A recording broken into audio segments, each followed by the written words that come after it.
আসসালামু আলাইকুম। আজকের আলোচনার বিষয় হচ্ছে নারী ও পুরুষের বৈবাহিক সম্পর্ক।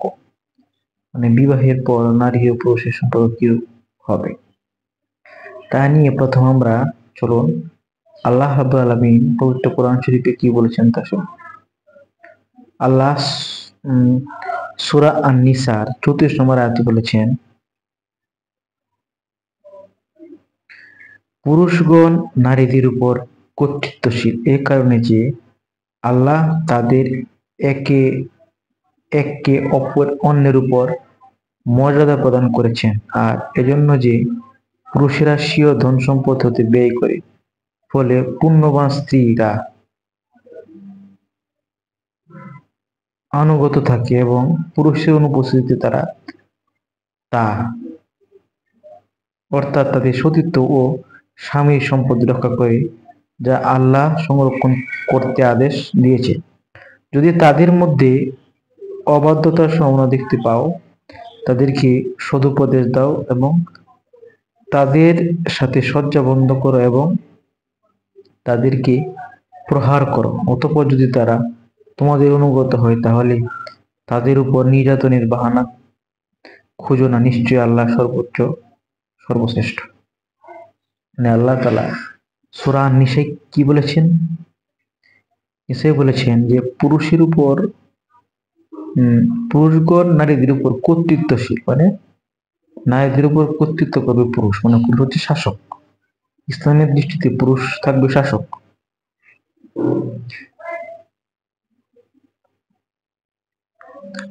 এটার শাসক তার মূল কারণটা কি? কারণ পুরুষেরা স্বীয় ধন সম্পদ হতে ব্যয় করে, মানে যত খরচ আছে সংসারে সকল দায়িত্ব পুরুষের। বিয়ের পর স্ত্রীর কোনো দায়িত্ব নেই, মানে অর্থনৈতিক কোনো দায়িত্ব স্ত্রীর নেই। স্বামী বুঝবে কি মানে কোথা থেকে সে অর্থ উপার্জন করে আনবে, কিভাবে অর্থকে উপার্জন করবে। এক্ষেত্রে স্ত্রীর কোনো দায়িত্ব নেই অর্থ উপার্জন করা বা সংসার চালানোর। তাহলে কি? তাহলে বলেছেন এই পুরুষেরা হচ্ছে নারীর উপর কর্তৃত্ব করবে। কর্তৃত্ব করার মূল কারণটা কি? কারণ পুরুষরা অর্থ উপার্জন করবে, এটা তাদের জন্য বাধ্যতামূলক। আর নারীরা কি?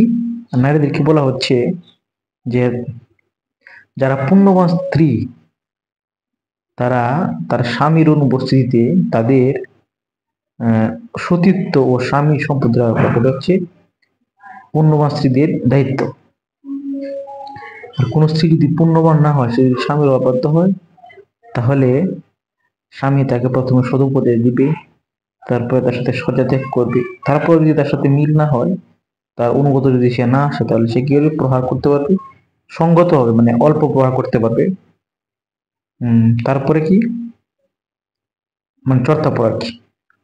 যদি যদি যদি যদি সে ঠিক হয়ে যায়, তাহলে তার উপর আর জুলুম করা যাবে না, জুলুমের বাহানা করা যাবে না, কারণ এটা হচ্ছে আল্লাহর আদেশ। এখন আমাদের আগে হয়তো এরকম ছিল, বাট শহরের জীবনে এরকমটা দেখা যায় না। এরকমটা মানে পুরুষ কর্তৃত্ব করে না, পুরুষ আস্তে আস্তে কর্তৃত্বহীন হয়ে পড়ছে। আর যে যে ফ্যামিলিতে পুরুষের কর্তৃত্ব নেই, ওই ফ্যামিলিতে কোনো মানসিক সুখ শান্তি আছে বলে আমার মনে হয় না। তো পুরুষ এবং নারী যদি উভয়ই কর্তৃত্ব করে, তাহলে এই সংসারে কখনো শান্তি আসবে না। শান্তি আনতে হলে অবশ্যই আমাদেরকে প্রকৃতির বা আল্লাহ তাআলার যে সৃষ্টি, সে যেভাবে সৃষ্টি করেছে, এটা আমাদেরকে মেনে নিতে হবে। এখন দেখেন, শহরে অঞ্চলে গ্রামের থেকে ডিভোর্সের সংখ্যা বেশি। কেন বেশি? কারণ হচ্ছে নারীরা এখানে আত্মনির্ভরশীল, তারা অর্থ উপার্জন করে। এই কারণে তারা পুরুষদেরকে বা স্বামীদেরকে তারা কেয়ার করে না, মানে পাত্তা দেয় না। কারণ সে অর্থ উপার্জন করে, সে চিন্তা করে এই স্বামী চলে গেলে আমার কোনো সমস্যা নেই, কারণ আমি তো অর্থ উপার্জন করি। এতে সংসারগুলো কি দ্রুত ভেঙে যাচ্ছে, ডিভোর্সের সংখ্যা বাড়ছে। স্বামী থাকে এক জায়গায়, সন্তান থাকে আরেক জায়গায়, স্ত্রী থাকে আরেক জায়গায়। এতে কি সমাজে অশান্তি বেরিয়ে চলছে। যদি আমরা সুখ চাই এবং শান্তি চাই, তাহলে অবশ্যই আল্লাহ তাআলার দেওয়া যে বিধান, এই বিধানে আমাদেরকে ফিরে আসতে হবে। এছাড়া কোনো উপায় নেই।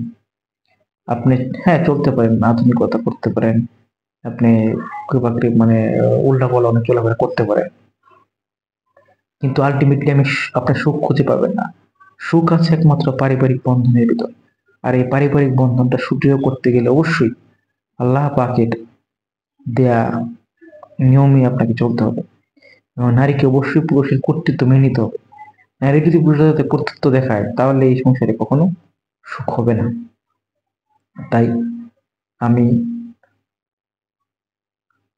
সকল পুরুষ এবং নারীকে বলবো, আল্লাহ রাব্বুল আলামিনের দেয়া এই বিধানে আপনারা ফিরে আসেন, তাহলে অবশ্যই আপনারা সুখে শান্তিতে বসবাস করতে পারবেন। আজকে এই পর্যন্তই, অন্যদিন আলোচনা হবে অন্য কোনো একটা বিষয় নিয়ে। এই বলে আমি আমার কথা বা আলোচনা শেষ করলাম। সবাইকে আমার কথা শোনার জন্য ধন্যবাদ।